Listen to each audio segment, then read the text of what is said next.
कौन है गवली? मुंबई की गलियों में ये नाम कभी डर और सत्ता का दूसरा नाम था। सपनों की नगरी कहलाने वाली मुंबई में एक दौर ऐसा भी था जब गोलियों की गूंज, गैंगवार की कहानियां और डॉन के फरमान आम जिंदगी से भी ज्यादा ताकतवर लगते थे। दगड़ी चौल, भाईखला, डोंगरी और मझगांव जैसे इलाके पुलिस की बजाय माफिया के हुक्म से चलते थे। इन्हीं अंधेरी गलियों से निकला एक नाम अरुण गवली, जिसे लोग प्यार से डैडी कहते थे, लेकिन उसका असली चेहरा अपराध, खून और खौफ से जुड़ा था। 17 जुलाई 1955 को महाराष्ट्र के अहमदनगर जिले के कोपर गांव में जन्मा गवली एक गरीब मजदूर परिवार से आया था। पिता गुलाबराव मजदूरी करते थे और घर चलाना मुश्किल था। गरीबी ने गवली की पढ़ाई छुड़ा दी और वो मैट्रिक के बाद भाईखला की दगड़ी चौल में आकर बस गया। इसी चौल में अपराध की गली उसका स्थायी ठिकाना बन गई। अपराध की शुरुआत छोटी वारदातों से हुई, लेकिन 1980 के दशक में गवली का नाम रामा नायक की गैंग से जुड़ा और यहीं से उनका कद बढ़ गया। इसी दौर में उसकी मुलाकात दाऊद इब्राहिम और छोटा राजन से हुई। दाऊद तब मुंबई अंडरवर्ल्ड का तेजी से उभरता सितारा था। गवली को दाऊद के लिए हथियारों और ड्रम की खेप पहुंचाने का जिम्मा मिला। दोनों के बीच दोस्ती हुई, लेकिन आपराधिक दुनिया में रिश्ते टिकते कब हैं।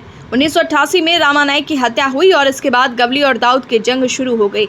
इस दुश्मनी ने पूरे मुंबई को हिला दिया। 26 जुलाई 1992 को गवली के शूटरों ने दाऊद की बहन हसीना पारकर के पति इब्राहिम पारकर को गोलियों से भून डाला।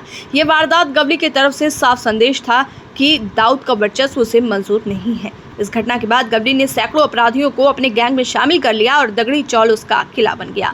यहाँ से वो वसूली, सुपारी किलिंग, तस्करी और फिरौती का धंधा चलाता था। उसकी ताकत का अंदाजा इसी से लगाया जा सकता है कि छोटा राजन जैसे डॉन भी उससे टकराने से बचते थे।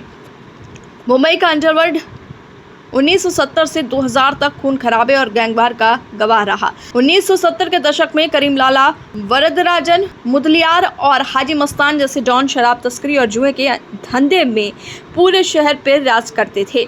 1980 में दाऊद इब्राहिम का नाम तेजी से उभरा, जिसने संगठित अपराध को नए रूप में पेश किया। 1986 में RDS, राम नायक, दाऊद और गवली त्रिकोण बना, लेकिन जल्दी ही ये टूट गया। 1988 में राम नायक की मौत ने गैंगवार को और बढ़ा दिया। 1990 के दशक में दाऊद और छोटा राजन की जंग ने शहर को खून से रंग दिया। 1993 के मुंबई ब्लास्ट ने अंडरवर्ल्ड को आतंकवाद से जोड़ दिया और दाऊद सीधे भारत के दुश्मन नंबर 1 के रूप में सामने आया। इसी बीच गवली भी अपने राजनीतिक कद बढ़ा चुका था। 2004 में उसने अखिल भारतीय सेना बनाई और चिंचपोकली से विधायक बना। गरीब तबके का समर्थन उसके पास था, लेकिन अपराध की छाया राजनीति से कभी नहीं हटती। 2008 में शिवसेना पार्षद कमलाकर जामसांडेकर की हत्या के मामले में गवली का नाम आया और 2012 में अदालत ने उसे उम्र कैद की सजा सुनाई। नागपुर सेंट्रल जेल में 17 साल बिताने के बाद 3 सितंबर 2025 को सुप्रीम कोर्ट से उसे जमानत मिल गई। 76 साल का ये बूढ़ा डॉन जब जेल से निकला तो दगड़ी चौल में उसका स्वागत हुआ। गवली की संपत्ति हमेशा विवाद और चर्चा का विषय रही है। 2008 में उसकी अनुमानित नेटवर्थ करीब 250 करोड़ रुपए था। दगड़ी चौल की 11 इमारतें और पुणे के पास 40 एकड़ जमीन इसका हिस्सा थी। 2014 में चुनावी हलफनामों में उसकी संपत्ति 11 करोड़ बताई गई थी, लेकिन आज उसके परिवार की संपत्ति 250 करोड़ से ऊपर मानी जा रही है। मुंबई अंडरवर्ल्ड की सबसे बड़ी गैंगवार और उसके नतीजे इस पूरे सफर को और स्पष्ट कर देते हैं। 1970 का दशक करीम लाला, हाजी मस्तान और वरदराजन का राज, तस्करी और हवाला सबसे बड़ा धंधा। 1980 का दशक दाऊद इब्राहिम का उदय, पुलिस और राजनीति में घुसपैठ। 1986-88 रामा नायक और दाऊद के बीच खून खराबा, गवली का उभार। 1992 गवली द्वारा इब्राहिम पारकर की हत्या, दाऊद गवली दुश्मनी चरम पर। 1993 मुंबई ब्लास्ट, दाऊद दुबई और फिर पाकिस्तान भागा।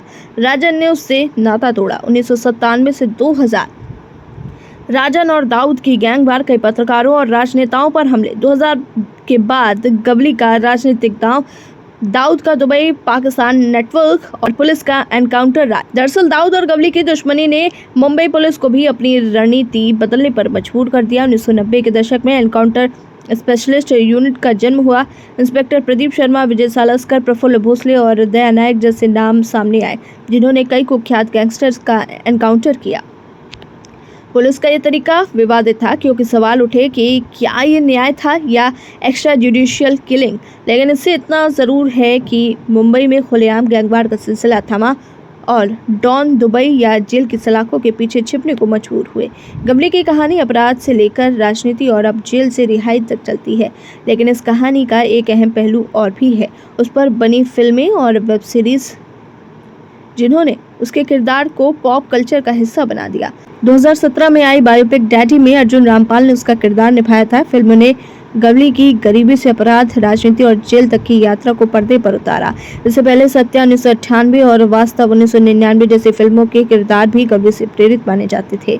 OTT प्लेटफॉर्म पर भी गवली के नाम और किस्सों से जुड़ी कहानियां बार बार दिखाई गई। अब सवाल उठता है कि 17 साल बाद जेल से निकला डैडी क्या फिर से अंडरवर्ल्ड में कोई भूमिका निभाएगा, या ये सिर्फ बीते जमाने का एक नाम भर रह जाएगा। मुंबई का अंडरवर्ल्ड क्या वाकई खत्म हो गया है, या ये नए चेहरों के साथ आज भी जिंदा है? और जब समाज अपराधियों को जेल से बाहर आने पर स्वागत करता है, तो क्या ये व्यवस्था और न्याय की कमजोरी को उजागर नहीं करता?